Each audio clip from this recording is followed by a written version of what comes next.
আজ ঘটনার 41 দিন অতিবাহিত। এর মধ্যে আমাদের এই আন্দোলনকে কেন্দ্র করে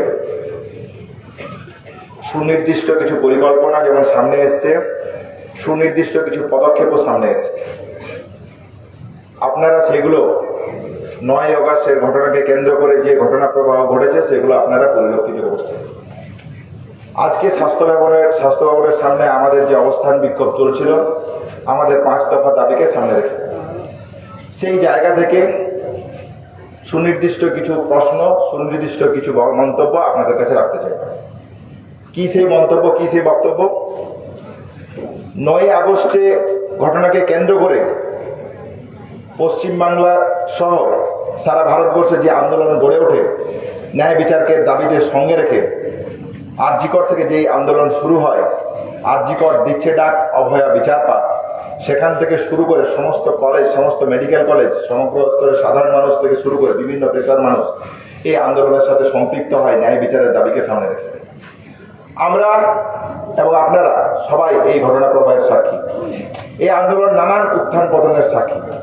সেই জায়গা থেকে আপনারা জানেন যে মাননীয় মুখ্যমন্ত্রীর সাথে আমাদের যে মিটিং হয়, সেই জায়গা থেকে সুনির্দিষ্ট কিছু বক্তব্য বেরিয়ে আসে। সিপির স্যারের পদত্যাগ, রেজিগনেশন এবং পরবর্তীকালে তার ট্রান্সফার হয়, ডিএমই ডিএইচএস এর অপসারণ এবং তাদের ট্রান্সফার হয়, এগুলো আমরা সবাই পরিলক্ষিত করি।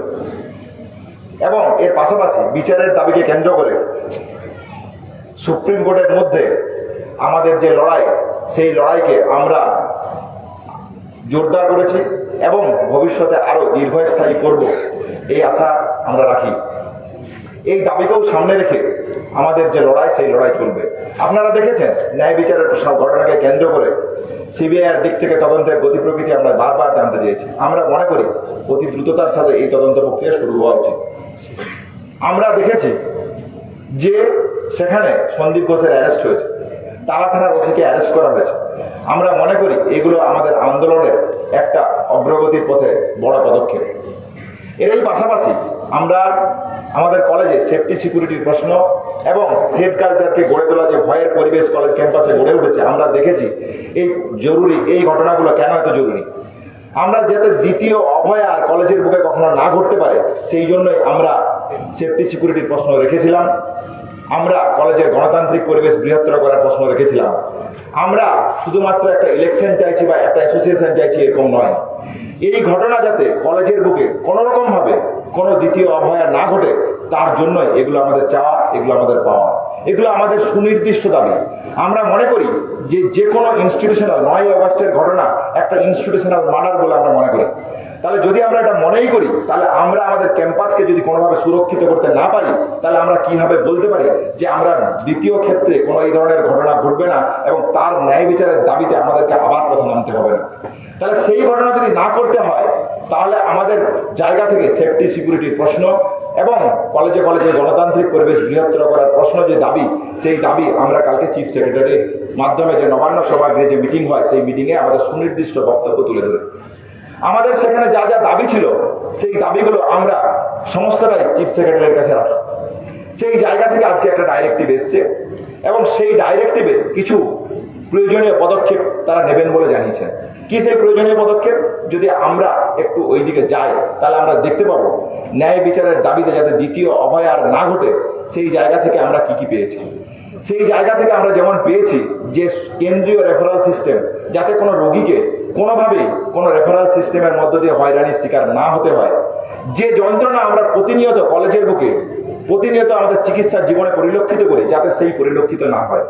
আমরা চেয়েছি একটা সেন্ট্রাল হেল্পলাইন নাম্বার, যেখানে কোনো রকম ভাবে কোনো যদি ঘটনা ঘটে, তাহলে আমরা যাতে জানাতে পারি। দ্বিতীয়ত আমরা চেয়েছি বিভিন্ন অনকল রুমগুলোতে প্যানিক বাটন, যাতে এই ধরনের ঘটনা, 9 তারিখের ঘটনা কোনোভাবেই কোনো কলেজের বুকে কোনো ইনস্টিটিউশনের মধ্যে হাতে পরিলক্ষিত না হয়, দ্বিতীয় অভয়া যেন আর না ঘটে।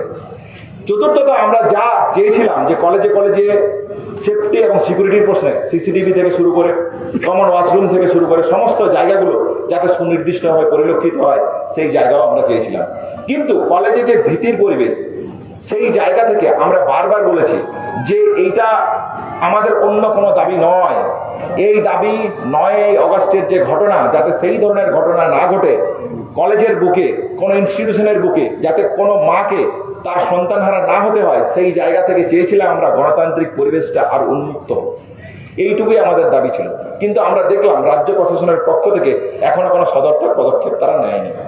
আমরা মনে করি আমাদের যে আন্দোলনের ঘটনা প্রবাহ, সেই জায়গা থেকে ন্যায় বিচারের দাবিতে আমরা কিছু উল্লেখযোগ্য পদক্ষেপ পেয়েছি।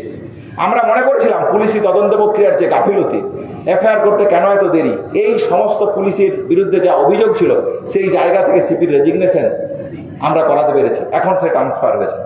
স্বাস্থ্য ভবনের মধ্যে যে দুর্নীতির জায়গা ছিল সেই জায়গাগুলোকে আমরা একটা জায়গা অবধি পরিষ্কার করতে পেরেছি। এগুলো আমাদের আন্দোলনের একটা ছোট ছোট আংশিক জয় হিসাবে আমরা এগুলোকে গণ্য করছি।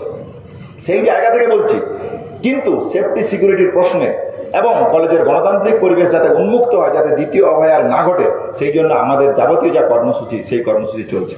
তাহলে এই সমগ্র যে পরিসর, এই পরিসরকে কেন্দ্র করে এবং পশ্চিমবঙ্গের বুকে যে ভয়াবহ বন্যা পরিস্থিতি তৈরি হয়েছে, এই সমস্ত জায়গাকে আমরা কনসিডার করে আমাদের ওয়েস্ট বেঙ্গল জুনিয়র ডক্টরের ফ্রন্ট থেকে আমরা সুচিন্তিত কিছু সিদ্ধান্ত নিয়েছি।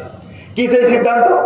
আমরা মনে করি এই যে সমগ্র পদক্ষেপ হয়েছে ন্যায় বিচারের দাবিতে, এবং ন্যায় বিচারের দাবিতে আমাদের লড়াই কিন্তু শেষ হয়নি। এই লড়াই সুপ্রিম কোর্টের অন্দরে যেমন চলবে, ঠিক সেই রকমই আমাদের রাজপথে আমরা যে অন্যায়ের প্রতিবাদ রেখেছিলাম সেই পথও থাকবে। সেই জায়গা থেকেই আমরা কালকে স্বাস্থ্য ভবন থেকে সিজিও কমপ্লেক্স অভিযানের ডাক দিয়েছি বিকেল 3টায়। আমার সমস্ত আপামর জনগণ থেকে শুরু করে, সংবাদ বন্ধু থেকে শুরু করে, মিডিয়া বন্ধু থেকে শুরু করে সমস্ত মানুষের কাছে, সমাজের বিভিন্ন পেশার মানুষের কাছে আমার অনুরোধ থাকবে, আমাদের রিকোয়েস্ট থাকবে, আপনারা বিচারের দাবিতে ন্যায় বিচার যাতে অভয়া পায়, যে ডাক ছিল শুরুর থেকে, আরজিকর দিচ্ছে ডাক অভয়া বিচার পাক, সারা বাংলা দিচ্ছে ডাক আরজিকর বিচার পাক, এই দাবিতে এই মিছিল যেন মুখরিত হয়ে ওঠে। আমি মনে করি পশ্চিমবাংলার আপামর জনগণ যারা মনে করেন অভয়ার ন্যায় বিচার পাওয়া উচিত, তাহলে তারা আমাদের এই মিছিলের সাথে সম্পৃক্ত হবেন। দ্বিতীয়ত, যে ভয়াবহ বন্যা পরিস্থিতি তৈরি হয়েছে, আমরা চিকিৎসক হিসেবে এই মানবিক জায়গাটাকে কখনোই এড়িয়ে যেতে পারি না। আমরা মনে করি যখন মানুষ, একজন চিকিৎসক তার কর্তব্যের জায়গা থেকে মনে করে, সে তার কর্তব্যের জায়গা কোনোভাবে এড়িয়ে যেতে পারে না।